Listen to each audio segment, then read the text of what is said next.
আজকে যে কাকার সাথে আসলে পরিচয় করা যাচ্ছে, কাকার যে অবস্থান দেখে খুবই খারাপ অবস্থা। দেখেন আপনাদেরকে দেখানোর জন্য যে আসলে এরকম তো আমাদের আপনাদের হইতে পারে। তো এই লোকগুলোর জন্য সমাজে আমাদের কিছু করা প্রয়োজন। তো এই কাকার এইভাবে আসলে কিভাবে হইলো কেমন কি টোটালি কাকার জীবনীটা আপনাদেরকে জানানোর চেষ্টা করবো। কাকা কেমন আছেন? আছি আল্লাহ রাখে। আপনার নামটা কি জান? মোহাম্মদ জাবর হোসেন। জি, মোহাম্মদ জাবর হোসেন। আপনি থাকেন কোন জায়গায়? এখন মা খালি থাকি বা বাসায় রাস্তায়। রাজশাহীতে থাকেন? মহাখালীতে কোনো বাসা আছে নাকি? না না, রাজশাহী থাকেন? হ্যাঁ। ও, আচ্ছা। আপনার ছেলে মেয়ে কয়জন চাচা? ছেলে মেয়ে আছে? তিনটা তিনটা কি ছেলে না মেয়ে? তিনটা ছোট ছেলে। ছেলে। ও, চাচি কি করে আমাদের? চাচিয়ে মারা গেছে। তো ছেলে মেয়ে থাকে কার কাছে? আমার মামা চাপে রান্না বান্না করে তাই। আমার মাও মারা গেছে। ওরা বিয়ে করে নিতে চায়? না, আর মন চায় না। আসলে চাচার অবস্থা আপনাদের কি বলবো, যে আসলে না দেখলে বোঝা যায় না। তো আপনারা এই ভিডিওগুলো শেয়ার করেন যাতে এরকম লোকগুলোর জন্য আপনারা যেখানে পারেন, ওনার তো আসলে ওরকম কোনো ঠিকানা নাই যেখানে আপনাদেরকে আমি কিছু বলতে পারতেছি না। উনি মহাখালী থাকে, তো যদি আপনারা যদি মহাখালী থেকে থাকেন, আপনারা ওনার জন্য ওনাকে হেল্প করার ট্রাই করবেন, চেষ্টা করবেন। তো এই লোকগুলো আর রাস্তায় যদি এরকম লোক আপনারা পান, আপনারা আপনাদের অবস্থান থেকে সাহায্য করার চেষ্টা করুন। কারণ এই লোকগুলো আসলে দেখলে আপনার মানে সরাসরি না দেখলে বোঝা যায় কতটা কষ্ট ওনারা, কতটা কষ্ট জীবন পার করে। এই যে রোজার ভিতরে ওনার মানে ওনার আপনার আমি ক্যামেরা কতটা আপনাদেরকে বুঝতে পারছেন বুঝতেছি না, কিন্তু ওনার মানে বাস্তব দেখলে বোঝা যায় উনি কতটা কষ্ট আছে জীবন পার করতেছে।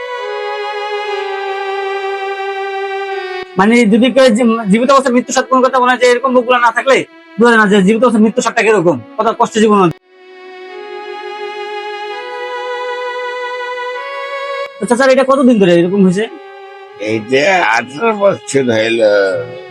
এটা কেমন হয়েছিল এরকম? ওই যে কারেন্ট ট্রান্সমিটার বাস্ট হয়ে গেছিল। এরপর এরকম অবস্থা। তিনটা চিকিৎসা করেছিলাম। এই যে দেখেন পাটা দেখেন, পরে দেখাচ্ছি এই যে দেখেন হাত পা পুরো ওনার পুরো শরীর আসলে অবস্থা খারাপ। তারপরে দেখেন আমি কি বুঝাবো যে আসলে বুঝার মতো কোনো ভাষা নাই গা। এই যে দুইটা পয় দেখেন, গোস্ত চাইছে দোয়া, মাংস চাইছে একটা দোয়া, গোস্ত চাইছে এই যে দোয়া। আচ্ছা এখানে মাংস কাটতে পরে আর এক জায়গায় দিছে মনে হয়। হ্যাঁ, এই যে মাংস কাটতে পরে আর এক জায়গায় দিছে। তো এই যে এই লোকগুলোর জন্য আসলে খুবই কিছু করার ইচ্ছা থাকে, কিন্তু আমাদের সামর্থ্য অনুযায়ী আসলে আমরা যে খুব বেশি করতে পারি এরকম না। তো আপনার ভিডিওটা বেশি শেয়ার করেন যাতে আমরা এই লোকগুলোর জন্য অবশ্যই কিছু করতে পারি। আল্লাহ যেন আমাদেরকে সে তৌফিক দান করে যে করার জন্য। আর এনার কাছে কোনো ঠিকানা থাকলে আমি ঠিকানা উল্লেখ পেতাম, বা মোবাইল না থাকলে। তাই কোনো মোবাইল আছে? না, আমি মোবাইল ওনার সাথে মোবাইল মানে যেখানে আমি আসলে বলতে পারছি না, কিন্তু আমার কাছে দেখে খুবই খারাপ লাগলো। আমার তোমার সাথে যাইতেছিল, যেখানে আমি ওনার সাথে ডাক দিয়ে আসলে কথা বললাম আর আপনাদেরকে জিনিসটা দেখানোর চেষ্টা করলাম। তো আপনার বেশি শেয়ার করুন ভিডিওটা যাতে এই লোকগুলোর জন্য আমরা কাজ করতে পারি ভবিষ্যতে। তো কাকা কিছু বলবেন আপনি? না, আর কিছু বলার নাই। আর উনি থাকে মহাখালীতে, তো আপনার যদি মহাখালী কেউ ওনাকে হেল্প করতেন, মহাখালী কোনটা থাকেন তো বলবেন, ঠিকানা বলবেন? রাত্রে বাস স্ট্যান্ডে থাকি। মহাখালী বাস স্ট্যান্ড উনি থাকে রাত্রে রাত্রিবেলা মহাখালী বাস স্ট্যান্ড উনি ওইখানে থাকে। তো যদি আপনারা পারেন আপনাদের অবস্থান থেকে ওইখানে যে হেল্প করার চেষ্টা করবেন।